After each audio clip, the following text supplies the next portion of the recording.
Hello YouTube. For today's video I got something a little bit different. I do have one commission in progress and there's a couple other potential ones coming up. So things have kind of slowed down a little bit and I've actually been able to get a couple hilts for myself and install them with Proffie boards on all of them. So in today's video I wanted to show off one of them that all of them I'm excited about, but this one I'm particularly excited about because it's one of my favorite characters of all time. I love the hilt. It's kind of unique in some of the color that it has on it. But here is the SP Sabers Dume. So I want to start on the outside and kind of just go over everything that I did for it, and then go towards the inside and show it off with a blade. Another special thing about this video as well is one of my clients wanted a TriStar blade with theirs, so I'll be kind of demoing this with that TriStar blade as a kind of, it'll serve a couple purposes, but one, for me to test it out and make sure everything's good there, but two, give you guys an opportunity to see a TriStar blade because they are pretty cool. You can see the difference when you have them in person and especially in photos, so I'll be showing that off a little bit as well with this hilt. So like I said, I wanted to start with the outside. So when you get this from SP Sabers, it comes with a very clean and polished finish, so it's very shiny. From what I remember, it's kind of a little bit of a fingerprint magnet, but not nearly as much as something like this. This is got kind of like a chrome finish to it. So it wasn't necessarily this, but it was kind of shiny like this. Left thumbprints in a similar way.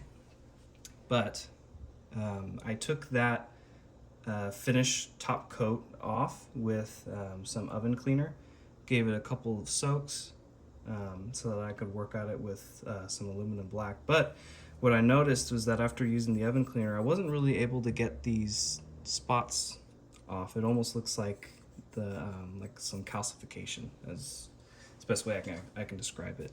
But this is my personal saber. I saw that happened and I decided that I wanted to roll with it because I thought it actually matches the weathered look of the saber.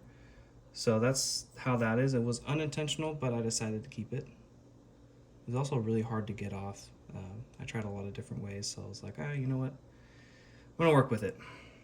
So after I took the whole coating off, this little green cover plate comes off. I actually put some little scratches on here too. So this comes actually just solid green from SP Sabers. So I took that off. These black strips are adhesed on, so I took those off as well, and got the paint finish off of there as well. And then I proceeded to, kind of the same way that I did the Luke V2 in a couple videos ago, I did some aluminum black dips and let it sit for a couple minutes and then wash it off, and did that a couple times until I got this shade of gray here. I actually really like how the emitter came out. It was really like really smooth in terms of the blackening of the aluminum black, and so I really like that. And then on the inside of the emitter section, I actually left this darker to imitate as if there's a lot of heat coming on the inside of here, so it's a little bit dirtier than the outside. I had to repaint the black on here. The oven cleaner finish removal also took the paint off, so I used some matte black spray paint, Rust-Oleum brand, and then I did a matte top coat, clear coat on that. And I actually did that matte clear coat on this entire hilt. So it's got a really nice, high quality feeling sheen. It doesn't feel sticky at all. It's smooth, but it has a little bit of a texture that I actually really, really like. Feels really good in the hand. And then I actually used another gold patina for the little top of this control box section. So that's how that got to be a little gold there. I actually weathered it with this control box on, so I didn't even need to really take it off in order to address that. And then down here to the pommel, the little crevices had some aluminum black that I didn't clean off as much as everything else, so it left the crevices darker, which I actually really like. And yeah, so there's actually a little pommel insert for a D-ring. I leave it off because it covers some of the sound venting. It sounds a lot quieter with it on, so I do plan to do a little bit of drilling into that to match up the little holes on there a little more with what it's got underneath. But yeah, that's pretty much the outside of the saber. This just clips right back on. I haven't had any problems with this coming off, so I actually really like that it's easy to take off but doesn't ever bother you. But yeah, that's it for the outside of the saber. On the inside, I did design a chassis and print it with shapeways in that versatile plastic in black. Ooh. Everything's flying over here. So it slides right out. I made it a fully removable chassis. And so this is one piece of the chassis. Let me try to take it off from here, actually. So technically, if you did have, that almost fell off. If you did have this in, it would be like this.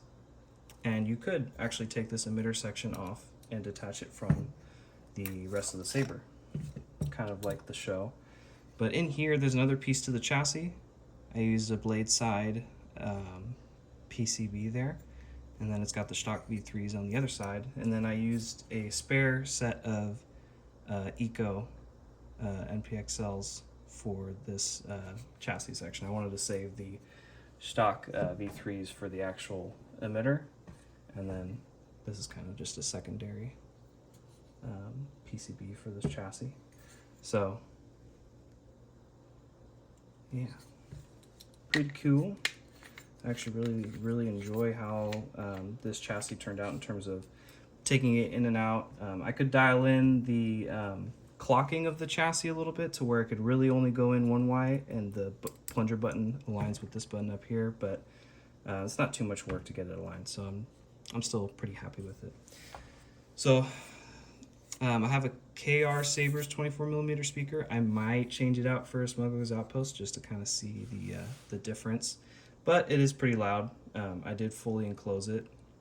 I believe it could fit a 28, but I decided to fully enclose a 24 because I felt that would be better.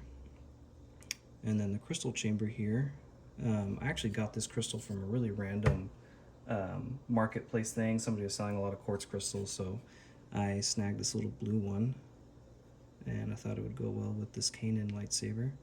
It has some brass rods which have the speaker wires running through it, so it is functional. It's not just decoration. And then going on up, I did a little bit of greebly work. Nothing really crazy. I'm still kind of trying to practice and improve on that and get to something more like Tirfon Orbital. But he does have a resin printer, so he has a lot more capability there. But also just his skills on the computer end of it are really awesome. But so on here, I can't remember word for word, but I believe it says, if all I do is try, then I truly don't believe that I can succeed. And it's what he tells Ezra before he tells him that he's going to decide to train him. So I felt that was a really pivotal moment in Kanan's story, and also for Ezra's, and it was a really important quote for this character. Got a Proffie version 2.2 sitting in there. I did also include my Tano Sabers logo in there. You can, it's difficult, but you can access the SD card. I didn't glue this down yet, hence the use of this electrical tape, so that I could modify it, go in and update it, excuse me. But these weren't working at first, and I didn't know why. I was trying to figure out if it was that I didn't wire it correctly or didn't program it correctly, and it was neither. I had an inline resistor in there, and I didn't solder it well enough, and it just disconnected, and I didn't know it because it's underneath some shrink wrap. So I never saw it until I was fiddling around with it. So I fixed that. Those are actually now working, and they light up the arrows in this control box on the hilt. And it's actually just a strip of blade material, so nothing fancy. Battery cradle back here. Spring side is the negative. One thing I tried to shoot for with this chassis was very minimal wire exposure. So as you can see, I mean, you can see a little bit in here. In terms of the board, you can't see anything at all. Down here, you can't see anything. You can see some through these little holes right here, but it's kind of necessary. And then up here with the button a little bit, which I could have done a little bit better at covering up, but I'm not unhappy with that at all. I think it turned out good. So, yeah. So I tried to practice doing that, trying to get a little bit better at designing chassis with that in mind. So, when putting a battery in, just pops right in. Jedi Knight. So I do have the wrong color program for here, but I do have a Caleb Dume font. Caleb? And this was correct. So I'm still kind of working on the config. I just got these to work and do exactly what I want them to. But this is more of a color that I would put for that other font. And then these are blinking like that. And when you turn it on, it lights up white for both, and it actually lights up both arrows. And then the green light here actually doesn't really shine through the red, so only the green blinks when you actually have it in the hilt and you look at it, so I'll show you that in a second. But these are obviously working as they should. Nice gesture controls. So when putting it into the hilt, you carefully slide it in, fits right in, and the crystal and the board point up towards the button, so that's just the orientation that you need to put it in. I push down slightly on the button to help the chassis stay clocked where it needs to, and then just tighten it down about that much. And it works just like that. Very easy. And here's the cave scene green arrow animation for the control box, and then when you turn it on, the red one lights up for a little bit. It's hard to see on camera, but the red is lit up. Yeah, you can kind of see it there. And then there it turns off and only the green one's going. So I was really excited and happy that I finally got that to work. This is really the first time I did this kind of accent lighting. So super cool, super happy with it.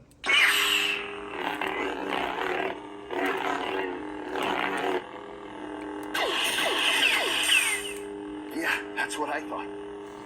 Super cool. I'll go back to that Kanan font. The Force will be with you. Always. This is more of a smoother sounding font.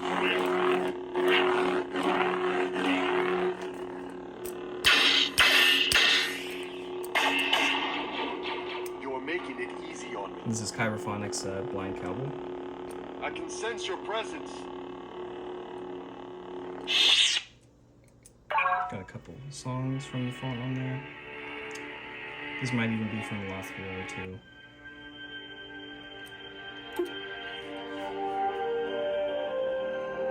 This one has a different animation for on and off.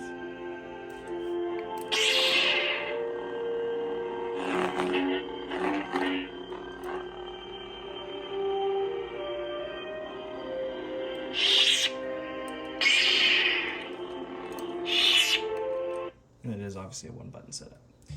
So I'm going to turn the camera around so I can demo it with the blade a little bit. Alright, so inserting the blade is actually very, very simple. Have my Allen key here. There's one blade retention screw that you just loosen. And the blade plug will come out. So here is the TriStar blade that I made using parts from Civilized Sabers. So you see their blade side PCB in there. It's got three 35-35 neopixel strips in there. This blade happens to be 32 inches long right now, and then the blade materials I got from the Saber Bay. And I'm actually really happy with their stuff because you can buy it in a kit, so it's just kind of one purchase and it's all already together. And the tip is threaded, which this was my first time using something like that. Usually they're just pressure fit or sometimes a little loose and you glue them on, but these are threaded on. I really love that because if you ever need to get back into it, you can remove it and there's no glue there. The PCB holder fits on there really good. Didn't feel the need to glue that on there.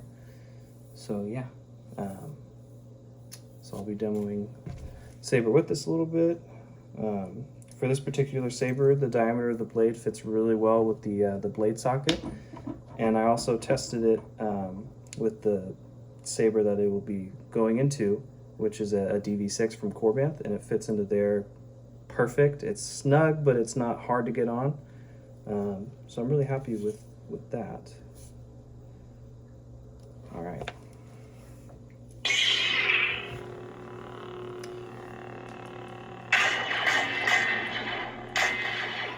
So the living room that I'm in is normally lit. I have all the lights that we would have on here just throughout the day. So I don't have anything off, and I even have lighting here for the desk, and it's actually white lighting. So given that, I mean, this saber, the blade, super bright. I mean, still feels really bright for this room, but when you do turn all the lights off, it's pretty spectacular, if I do say so. The blade style, I kind of animated a little bit of a bass flare. I think this is like the prequels rotoscope blade style from Fett's library there. Little spark tip retraction and ignition, just to add a little bit of flair there. So I'm not going to swing it around too much because this is a client's blade, like I said, but did want to kind of show it off.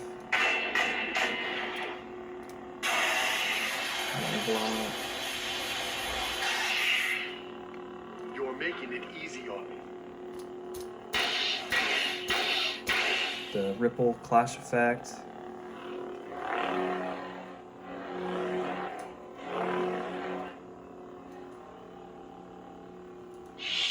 So, show off a couple more fonts.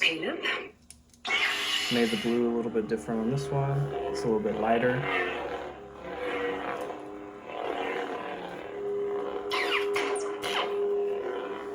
So, let me actually turn off some of these lights.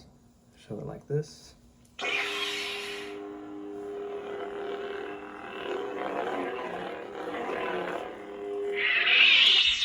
to the next one. Ezra Bridger. So I try to put fonts that are just directly related to Kanan.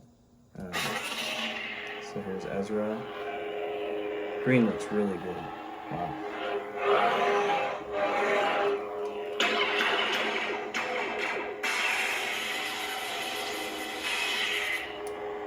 One problem usually leads to another.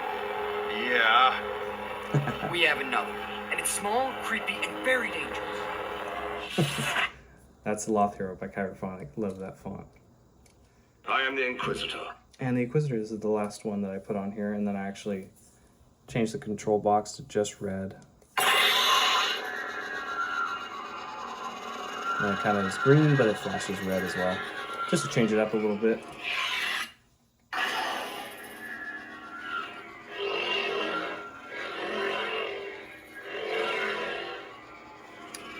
And I believe this font comes from Case Sith, Grand Inquisitor.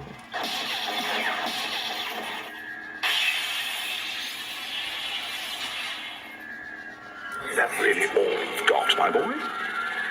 There will be no reinforcements. Ready to die?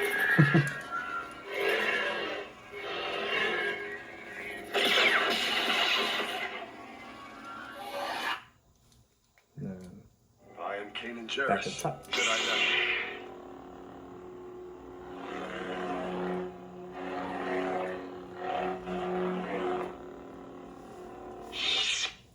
Yeah, so that is my personal SP Sabers Dume. Just kind of wanted to show you guys what I've been working on. Particularly proud with the finish, and I've just been kind of diving into Proffie, and I've been really enjoying that as well. So I now have a personal saber with Proffie. This would be technically my first. I had one a while back, but in my learning experience and just kind of starting out. I accidentally broke it, and so learned my lesson there. Got to start somewhere. But yeah, so this is the first one that I've made for myself. I'll put it that way. But yeah, turn it this way. See a little. Yeah, there you go. So yeah, thank you guys for watching. Hope you enjoyed it. For those of you who are looking into the SP Sabers Dume, I can say that the hilt is surprisingly inexpensive, but not low on quality. I have no complaints with this hilt. It's very nice. There's only small inconsistencies in terms of accuracy to the screen, but nothing that bothers me. It's really high quality, feels good, it's a good thickness.